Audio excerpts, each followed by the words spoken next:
جب دشمن نے تہران کے آسمان پر حملے کا ارادہ کیا تو ایران نے خیبر کا دروازہ کھول دیا۔ خرمشہر 4 جیسے میزائل نہ صرف اسرائیلی تنصیبات کو نشانہ بنا رہے ہیں بلکہ تہران کا یہ پیغام بھی دے رہے ہیں کہ اب جنگ زمین پر نہیں، تہذیبوں کے درمیان ہے۔ ایران میں موساد کا نیٹ ورک کا بے نقاب ہونا، افغان جاسوسوں کی گرفتاری منظر عام پہ آنا اور اندرون ملک ڈرون فیکٹریز کی تباہی یہ ظاہر کرتی ہے کہ تہران نے محض جوابی کارروائی نہیں کی بلکہ دشمن کی جڑوں کو کاٹنے کا آغاز کر دیا۔ اسرائیل کے تیل، گیس اور مواصلاتی نظام کو مفلوج کر دینا کوئی علامتی رد عمل نہیں ہے بلکہ ایک جامع جنگی حکمت عملی کا حصہ ہے، اور روس کی خاموشی، چین کی سفارتی شطرنج اور شمالی کوریا کا اسرائیل کو ریاستی دہشت گرد قرار دینا اس بدلتی ہوئی عالمی صف بندی کی گواہی دے رہا ہے جس میں ایران اب تنہا نہیں رہا۔ یہ صرف حملوں کی کہانی نہیں، ایک پوری نظریاتی اور عسکری مزاحمت کی تمہید ہے جو صہیونی ریاست کو نہ صرف میدان جنگ میں بلکہ عالمی ضمیر میں بھی کٹہرے میں کھڑا کر رہی ہے۔ آپ سب پر سلامتی ہو، میں یاسر رشید ہوں اور آپ دیکھ رہے ہیں یاسر رشید آفیشل۔ ناظرین، سب سے پہلے ایران کے اندر کی صورتحال کی بات کرتے ہیں، پھر بیرونی منظرنامے کی طرف پڑھیں گے۔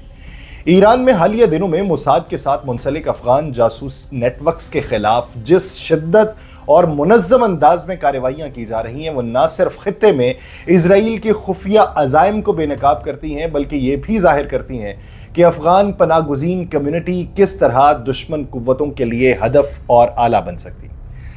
دونوں اطراف میں، یعنی دونوں طرف ایران میں بھی اور پاکستان میں بھی افغان پناہ گزین آئے۔ انہوں نے کیا کیا کہ اپنی سرحدوں کے قریب پٹی بنائی اور وہاں پر انہیں بسا ڈالا۔ ہم نے کیا کیا؟ ہم نے اٹھایا اور شہروں کے اندر لے آئے۔ وہ اس پٹی سے اٹھے ہیں اور وہ جا کے اندر دہشت گردی کے لیے جاسوسی کرنا شروع ہو گئے۔ محض 3 دنوں میں 43 افراد کی گرفتاری اس بات کی گواہی ہے کہ ایران میں موساد ایک گہرے اور پھیلتے ہوئے نیٹ ورک کے ذریعے نہ صرف ڈرونز کی تیاری، ان کے پرزہ جات کی منتقلی اور حساس تنصیبات کی ریکی جیسے اقدامات انجام دے رہا تھا بلکہ افغان شہریوں کی ثقافتی اور لسانی قربت کا بھی بھرپور فائدہ اٹھا کر مقامی سیکیورٹی سسٹمز کو چکما دینے کی کوشش بھی کی جا رہی تھی۔ مشہد، تہران، بوشہر، ڈیلفان جیسے شہروں میں ڈرون فیکٹریز اور جاسوسی سیلز میں چھاپے پر اس بات کی علامت ہے کہ یہ نیٹ ورک ایرانی دارالحکومت کے گرد و نواح تک محدود نہیں بلکہ ملک گیر سطح پر پھیلا ہوا۔ ان گرفتاریوں میں بعض افراد وہ بھی شامل ہیں جو دوہری شہریت کے حامل تھے اور مذہبی اجتماعات اور ثقافتی اجتماعات میں بھی آسانی سے گھل مل سکتے تھے۔ تجزیاتی اعتبار سے اگر دیکھا جائے تو افغان شہریوں کا موساد جیسے اداروں کے لیے آسان ہدف ہونا کوئی نئی بات نہیں۔ ایران یا پاکستان جیسے ممالک سے خفیہ دشمنی، معاشی کمزوریاں اور سماجی بے دخلی کے تجربات انہیں آسانی سے بھرتی کا شکار بنا دیتے ہیں۔ اس کے ساتھ ساتھ ان کی زبان، مذہب، رسم و رواج میں گھلنے کی جو صلاحیت ہے انہیں عام لوگوں کی نظروں سے اوچھل رکھتی ہے۔ یہی وجہ ہے کہ یہ نیٹ ورک جو ہے یہ سافٹ ٹارگٹس تک رسائی کے لیے خاص طور پہ موزوں تصور کیا جاتا ہے۔ جب آپ اپنے ملک سے دربدر ہوں، آپ کے لیے کوئی چیز موجود نہ ہو، آپ پناہ گزین ہوں اور آپ کو کہیں نہ کہیں سے اس طرح کی آفرز ملنے لگیں کہ زندگی بس جائے گی، تو اس ضمن کے اندر یہ نیٹ ورک سافٹ ٹارگٹ کو نشانہ بناتا ہے اور سافٹ ٹارگٹ ایسے ہی ملتے ہیں۔ یہ تمام صورتحال جو ہے یہ ایران کے لیے ایک ڈوئل سیکیورٹی چیلنج کی صورت اختیار کر چکی ہے۔ ایک طرف بیرونی جارحیت اور دوسری جانب اندرونی سیکیورٹی میں دشمن کے جاسوس نیٹ ورک کا سرایت کر جانا۔ اگر ان حلقوں کو مکمل طور پہ بے نقاب نہ کیا گیا تو نہ صرف دفاعی تنصیبات بلکہ ایران کا سماجی اور مذہبی ڈھانچہ بھی خطرے میں پڑ جائے گا۔ اب اس پورے منظرنامے میں اگر آگے چلتے ہوئے وہ بات کریں تو یہی وہ مقام بنتا ہے جہاں ایران نے خفیہ کارروائیاں کرتے ہوئے جوابی حربے جو ہیں وہ انتہائی متحرک انداز میں اپنائے اور اس کے ساتھ ساتھ موساد جیسے ادارے کے لیے ایک واضح پیغام دے دیا ہے کہ ایران کے اندر تمہارے لیے اب کوئی محفوظ گوشہ باقی نہیں رہا۔ یہ جو کارروائیاں ہوئی ہیں، یہ گرفتاریاں تو شہریوں کی ہوئیں، لوگوں کی ہوئیں، لیکن ان گرفتاریوں کے ساتھ اور کیا کیا کچھ ہوا۔ ایران کا شہر ہے اصفہان، مذہبی اعتبار سے، ثقافتی اعتبار سے اور تعلیمی اعتبار سے بڑا اہم شہر شمار ہوتا ہے۔ ایک وقت تھا کہ اصفہان کو دماغ کہا جاتا تھا اس خطے کا۔ اصفہان میں ایرانی خفیہ ایجنسیز نے ایک اور زیر زمین ورکشاپ کا سراغ لگایا، جہاں ڈرونز کی تیاری جو تھی وہ خفیہ طور پہ کی جا رہی تھی۔ ان رپورٹس کے مطابق اسرائیلی خفیہ ایجنٹس جو ہیں، وہ موساد جو ہے، اس نے اس منصوبے کی تیاری کئی مہینوں پہلے شروع کی، اور اس مقصد کے لیے ایران کے اندر مقامی ایجنٹس کے ذریعے گودام اور تہہ خانے جو تھے وہ کرائے پر لیے گئے، جہاں ڈرونز کے پرزے پہلے اسمگل کر کے لائے گئے، اور جب انہیں اسمگل کر کے سب کچھ اکٹھا کر لیا گیا تو پھر مقامی طور پہ انہیں اسمبل کیا جاتا تھا۔ ایرانی حکام یہ دعویٰ کرتے ہیں کہ تمام گرفتار کیے گئے افراد کو موساد نے سوشل میڈیا پلیٹ فارم ٹیلی گرام کے ذریعے بھرتی کیا، جنہیں ریاستی ادارے آنے والے دنوں میں عبرتناک انجام تک پہنچائیں گے۔ یہ مجموعی طور پہ جو انکشاف ہے، اور انہی دنوں میں اتنی بڑے پیمانے پہ خفیہ آپریشنز ہونا، گرفتاریوں کا منظر عام پہ آنا، سامان ان کا پکڑے جانا، موساد کو واپس پیغام دینا، دنیا بھر میں پیغام دینا کہ اندرونی طور پہ بھی جو کھوکھلا کرنے کی کوشش کی جا رہی تھی، وہ دیمک جو ہے وہ ہم اپنے وجود سے جھاڑ رہے ہیں۔ تو یہ انکشافات ایران میں جاری خفیہ جنگ کی شدت کو ظاہر کر رہے ہیں۔ اسرائیل نہ صرف سرحدوں کے پار سے حملے کر رہا ہے، بلکہ ایران کے اندرونی ڈھانچے کو بھی نقصان پہنچانے کے لیے وہ فعال انداز میں تخریبی نیٹ ورکس قائم کرنے کی کوشش کر رہا تھا، اور ایران نے یہ واضح کر دیا ہے کہ وہ اس پراکسی تخریب کاری کو برداشت نہیں کرے گا، اور اس کے جواب میں انتہائی سخت رد عمل دیا جائے گا۔ دوسری طرف ایران کے سرکاری نشریاتی ادارے پریس ٹی وی کے مطابق ایران کے شمالی وسطی صوبے البرز میں ایک پک اپ گاڑی کو روکا گیا، جو خودکش ڈرونز، ریموٹ کنٹرولز اور UAV پرزہ جات سے بھری ہوئی تھی، جس کا مقصد ملک کے اندر تخریب کاری کرنا تھا۔ وہ جو فوٹیج تھی اس کے اندر یہ دیکھا جا سکتا ہے کہ ایرانی سیکیورٹی فورسز نے تہران کم ہائی وے پہ تعاقب کے بعد ایک پک اپ کو گھیر لیا اور ان افراد کو گرفتار کر لیا جو موساد اسرائیلی انٹیلیجنس ایجنسی سے منسلک بتائے جا رہے تھے۔ پہلے تو انہوں نے بھاگنے کی کوشش کی، پھر ہوائے فائر کر کے ان کو متنبع کیا گیا کہ اگر مزید بھاگو گے تو فائر سیدھا تم پہ کھول دیا جائے گا۔ وہ لوگ حراست میں لیے گئے، ان کے قبضے سے دھماکہ خیز مواد برآمد ہوا، حساس آلات برآمد ہوئے، ہدفی حملوں کے لیے استعمال ہونے والے ڈرون سسٹمز برآمد ہوئے۔ یہ گرفتاری بھی ایران کی داخلی سلامتی کی صورتحال کو ایک نئے زاویے سے اجاگر کرتی ہے کہ جنگ کا میدان سرحدوں تک نہیں ہے، خفیہ نیٹ ورکس تک ہے، اندرونی طور پہ سبوتاژ کرنے کی کارروائیاں شدت اختیار کر چکی ہیں، اور ایران کی وزارت اطلاعات جو ہے وہ اس ضمن کے اندر یہ کہتی ہے کہ یہ آپریشن جو ہے یہ دشمنوں کی خفیہ جنگ کا ایک اہم موڑ ہے اور موساد کی کارروائیوں کا ایک واضح ثبوت بھی۔ میں اپنے گزشتہ ویلاگ کے اندر یہ بتا چکا ہوں کہ اس آپریشن کا نام انہوں نے کیا رکھا۔ ایک تو ہے وعدہ صادق سوم، ٹرو پرومس 3، جو انہوں نے اسرائیل کے خلاف لانچ کیا ہے بیرونی محاذ کے اوپر۔ اندرونی محاذ پہ جو کیا گیا اس کو آپریشن سراب شکن کا نام دیا گیا، یعنی وہم کا خاتمہ۔ تو یہ وہ سراب، یہ وہ جھوٹ جو ان کے اندر گھل مل چکا ہے، اب اس کو عیاں کرنے کی کوشش کر رہے ہیں، اور یہ واقعات اس بات کا اشارہ ہے کہ اسرائیل اور اس کے اتحادی جو ہیں وہ فضائی میزائل حملوں کے ذریعے ہی صرف ایران کو نشانہ نہیں بنا رہے، اندرونی طور پہ اس کو کھوکھلا کرنے کی کوشش کر رہے ہیں، اور وہ آپریشن سراب شکن سے بچنے کی کوشش کر رہا ہے۔ یہ تو بات تھی اندرونی منظرنامے کی، اور یہ اندرونی احوال آپ کے سامنے رکھا۔ اب بات کرتے ہیں بیرونی منظرنامے کی۔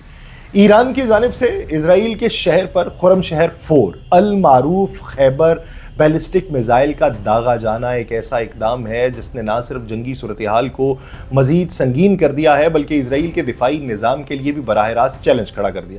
بہت سارے لوگ یہ کہتے ہیں کہ خیبر تو پہلے ہی داغا جا چکا۔ وہ جو داغا گیا تھا وہ خیبر نہیں تھا، وہ خیبر شکن میزائل ہے۔ خیبر شکن اور خیبر کے اندر بنیادی فرق ہے، ان کی رینج میں، ان کی ساخت میں، اور وہ وار ہیڈز جو لے کے جا سکتے ہیں اس کے اندر۔ تو یہ جدید میزائل ہے، خیبر شکن پرانا میزائل تھا، اور یہ نفسیاتی سطح کے اوپر بھی دشمن کے لیے ایک دھمکی آمیز پیغام رکھا گیا۔ خیبر میزائل کو اگر دیکھا جائے تو یہ 2000 کلومیٹر کی اس کی مار ہے، اور اسے اسرائیل کے تقریباً ہر اہم شہر تک پہنچنے کے قابل بناتی ہے۔ اس کا وزن جو ہے وہ 1500 کلو گرام وزنی وار ہیڈ